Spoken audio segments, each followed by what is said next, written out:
জয় শ্রীকৃষ্ণ। রাধে রাধে। ভগবানের সৃষ্টির জীবাত্মা কোনো সংখ্যা আছে নাকি?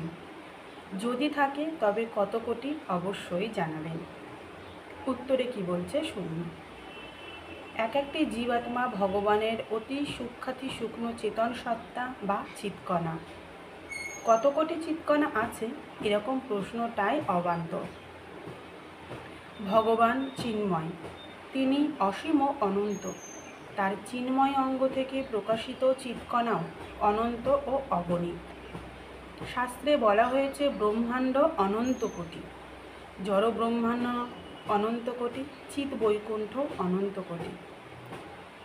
অনন্ত কোটি ব্রহ্মাণ্ডে অনন্ত কোটি কোটি জীবাত্মা এবং অনন্ত বৈকুণ্ঠে অনন্ত কোটি কোটি জীবাত্মা বিরাজ করছে।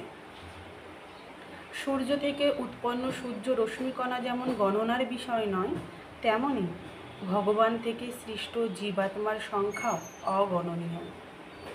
প্রজাপতি শ্রী ব্রহ্মা এই জড় ব্রহ্মাণ্ডে পরমেশ্বর ভগবানের নির্দেশে জীবাত্মাদের জন্য দেহ গঠন করেছেন।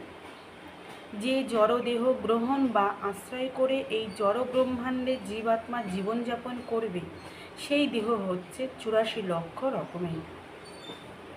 বিষ্ণু পুরাণে বলা হয়েছে, জলজা নবলক্ষানি স্থাবরা লক্ষ বিংশতি, ক্রিময় রুদ্র সংখ্যা পক্ষিণাং 10 লক্ষণম, ত্রিং ষোল্লখানি পশব 4 লক্ষানি মানুষা।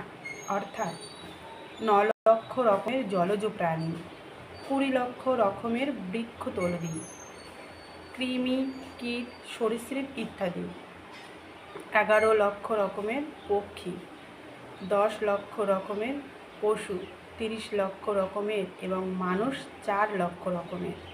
এইভাবে মোট 84 লক্ষ রকমের জীবজন্তু রয়েছে। জয় শ্রীকৃষ্ণ। রাধে রাধে।